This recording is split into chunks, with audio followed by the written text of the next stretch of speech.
This is a quick experiment with developing a very simple web app using ideas from Flux in general and Redux in particular to see how scalable these ideas are. I'm going to start with an extremely simple application. You enter a name in there and you get Hello Fred, and that's pretty much all there is to it. This is going to use no external libraries. I'm not even using styling here. Just your basic input button and a div to render everything in, and my script down the bottom. I'm not even using a transpiler here, so this will be in good old ECMAScript 5, and we'll see what we can come up with. This is to experiment really to see how this different framework can be used for improving the scalability of code. This is work related. So just looking at this existing code, obviously the handle click does the rendering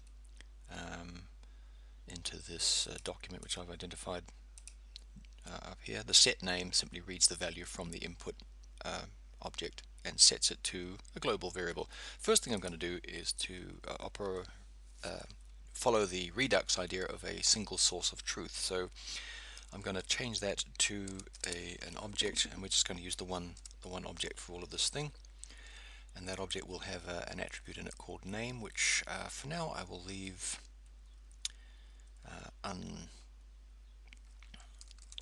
uninitialized. And likewise over here. It's a pretty trivial change at this point. It won't really affect anything in the function. It's little more than namespacing in this case. It does allow us to start moving some of the rendering code into a dedicated render function, which hopefully we can then move that into the function. So we're losing some of the functionality on the global scope. Then all we need to do with the handle click is to call. In fact, that becomes so trivial that in fact, just with these simple changes, I can now make the handle click redundant and do it like this. So if I save that, let's have a look at what happens. Refresh. If I start typing Fred, and as soon as I tab off, I get Hello Fred. I no longer need to click the button. What's happened here? We've basically got a very, very crude outline of Flux architecture here. What's happening is the set name is the action, state gets updated, and then renderer gets called. These are the three stages of Flux. This is not, I would hasten to add, the recommended way of doing it, but nonetheless, even in this simple app, we've got the basic structure of this. And the advantage of doing it like this is scalability. So I'm going to think now, since the button is no longer being used, we can start employing it to do something else. So first thing I'm going to do, adding a new attribute to the state object, a hello attribute, which at this stage is just assumed to be a boolean. We're going to add modification to the renderer so that we now have a greeter field that is decided by this flag, and it will be imported into the renderer. So we haven't changed the render signature in any way. It's all included in the state object. One thing I will also do is I will initialize. We'll start with hello and we'll finish with goodbye. So let's quickly run that. To refresh it, let's try Fred again. G'day Fred.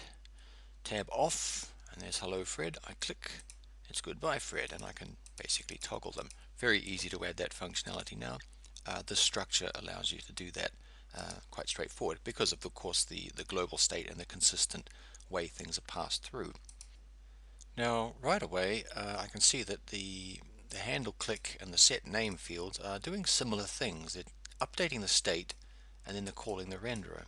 So we can kind of generalize that. We can start with, this is following the Redux approach, use a dispatch function. This is not quite the same as how Redux does it, for example, but it's close enough. Passing a type and a payload. A payload can be anything. You switch on the type, so if, for example, we pass a action type of set name, then we would want that to update the name of the attribute on the state object with the payload. If it is something like, say, toggle, then you don't need to have the payload referenced. We just toggle that value. And then we can then simply replace each of these with a specific dispatch. Get rid of that. Oh, and add the render function to the end. Let's save that. And this should operate exactly as before. The advantage to this now is we have a much more consistent kind of interface for passing actions. In fact, we can even replace what's going on here with something like something along those lines, which is perhaps a little bit more meaningful in your code. And this should still, if I refresh, and it's still working exactly as before. Not suggesting that's the only way to do this, but you then no longer need the handle click function. So you've simplified your code base. Because this is a consistent interface, we should be able to do that with both of these. So let me quickly put that in. So this value, isn't it? Yes, it is. Save that. Save that. Actually, I'll be so keen that I'm right, I'll delete this function right away. And Fred. Yes, yes, and there we go. So we've cleaned the code up with a more consistent interface. Dispatch then becomes the common way of doing things. The actual Redux way is not to use this to value, but to put everything into a single object. But the basic idea is the same. You get a bit more flexibility in that you can add whatever attributes to the object you wish. But since this payload here can be an object of any sort, it's more or less the same idea. Okay. I think actually to complete the pattern, I'll split out this manipulation code, state manipulation code from the dispatch function, so that we effectively have, I'll call it for now, update. So it'll take the old value of the state and an action object, which is more in keeping with the way Redux operates. So just basically copy this stuff in, but the difference is, of course, it'll take the action like so, but it will return a copy. Now this takes a little bit more explaining than I'm probably going to worry about here. Suffice it to say that not only does a state need to be a single source of truth, but it needs to be an immutable object, or at least read-only. So effectively, if you change anything in the state, you create a new object. This seems deeply wasteful at first glance, but in practice it solves a heck of a lot of problems. So it's one of those, don't be fooled by the apparent lack of optimization. That actually is much easier. So there I've just got it all into the one code there. I can also initialize the state here, and it means that my dispatch call now takes a new value of state from the old value of state, and like I said before, an action object, which is your type and any other payload. Don't think we then need to worry about initializing the state. Okay, that should operate exactly as before. So let's talk to N, tab off, click me, hello, goodbye, and that's now running exactly as expected. Why is this an advantage? It seems a lot more complicated. The answer again comes down to a question of scalability. What you can do is you can split up your updater. While I think of it, this is usually called the reducer, so I might as well give it that name now while I think of it. Reducer, it's named after, takes the old state and the action, is a pure function in that nothing else is used other than these two parameters to calculate the new state. If you have to call outside this, it needs to be a sub-function that is also pure, so that ultimately any action that goes on within this function doesn't have side effects, it doesn't cause external changes, and it doesn't rely on anything other than what is passed into it. So these are pure functions. They are beautifully easy to debug. If something goes wrong, you don't have to look elsewhere for where the trouble lies. It's within the function or its sub-function. That's a real bonus. Now, to give an idea of scaling up, I'm going to give an example of scaling up the renderer by basically calling sub-renderers. So let's just create a render greet here, which takes the hello attribute, and I'm going to say it calls its own element. Call it a div, but I don't think it will be. Yeah, it does a usual check to see what is, and then the rendering is just a matter of passing the greet in. Likewise, we'll do another one for the name. Likewise, it takes the name attribute, finds its own element accordingly, and it just renders the name. So our main renderer now just calls these two sub-renderers, and that should be a much simpler way of splitting that code up. I'll need to make a few changes to this. Let's see, this will be a little ugly to start with, I think, but I'll put spans in, and a comma, and another span there, and that ought to do it. And if I pop over here and refresh this, I get an ugly comma, but tab off, hello Jim, goodbye Jim, hello Jim, goodbye Jim. So that is still working fine, and we've now got a way of scaling up one of the main functions. The basic structure is still the same. Let me just put these in better sequence. Pop this up the top here. So your actions will call the dispatch event. The dispatch event will call the reducer, which will calculate the new value of the state based on whatever action information you've passed on, and then the renderer will be called. Now, in the same way that we've just broken the renderer down into subfunctions, we can do the same thing with the reducer. This will seem inefficient at first, but you'll see how it actually smooths things very quickly. So say we're just going to break down the reduce name. That will only take the name as instead of the full state object. It doesn't have to, but that's usually the way it's done, since it's only interested in that action. So it'll again do the action type, but instead of returning the entire state, it just returns the payload. It can initialize the name. This will get rid of that annoying comma problem we've got. So let's say bashful, because you haven't given us your name yet. And it'll return a default if the action concerned is not what it's interested in. So this seems like a lot of duplication of code, but you'll see how it works in a minute. Now we can then copy this and do exactly the same thing for the hello flag. So this will consist of obviously reduce hello, which will take the hello flag, and an action, initialize. This will be a little bit more involved because hello may be false, which will be annoying. So if it's undefined specifically, then it gets set to true. Otherwise it gets set to whatever hello happens to be.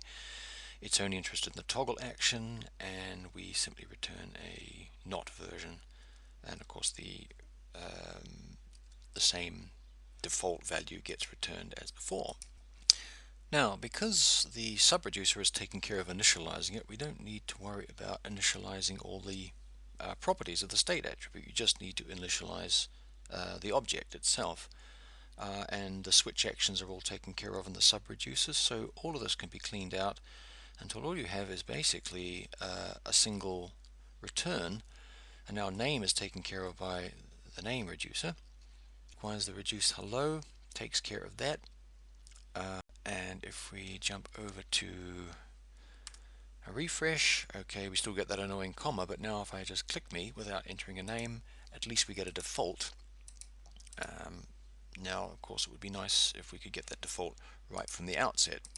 Doing it this way, of course, the actual initialization of the system suddenly becomes very easy. If I call a dispatch that has a type that none of the subreducers recognize, they'll simply return their defaults. Sets hello to hello true, and it will not recognize the toggle. It will just return the true. It sets name to bashful, doesn't recognize the case, returns the default name, and of course state will just set an empty object, a new object I should say, and then have all the defaults fit in. So all we need to do down the bottom here is make a dispatch call which doesn't actually pass any non-recognized type to it, and if I refresh this, boom, I get the default values already there.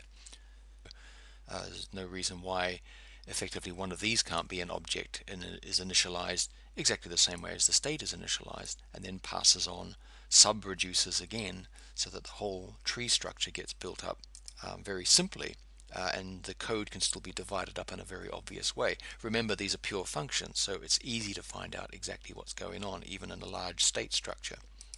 it now becomes very easy to add functionality to things. For example, if I want to add a count attribute to the state, I automatically pass it down to some sub reducer called count, which I can define quite simply here. Let's just duplicate that one.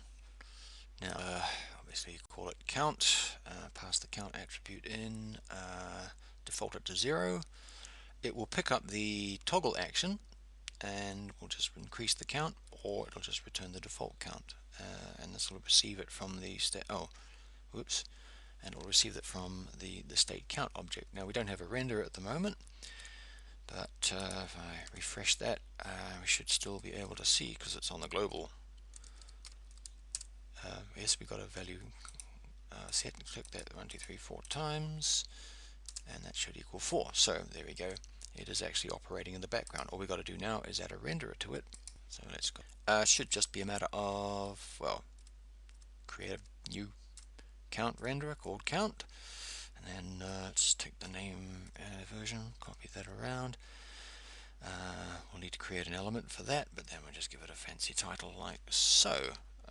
That ought to do. And over on the index page, all we need is something like, let's just do it. Yeah, that ought to do it. Something along those lines. Right. Refreshing, I get a click count 1, and all I've got to do is just keep clicking and up she counts. So it's very easy to implement something along those lines. We can even get a little more sophisticated. This is a one-way binding, but it still illustrates the point. Actually, all I really need to do is change that to on key up, and if I flick over here, refresh again, Freddy, yeah, everything working before, so it works as before, and we're getting this real-time.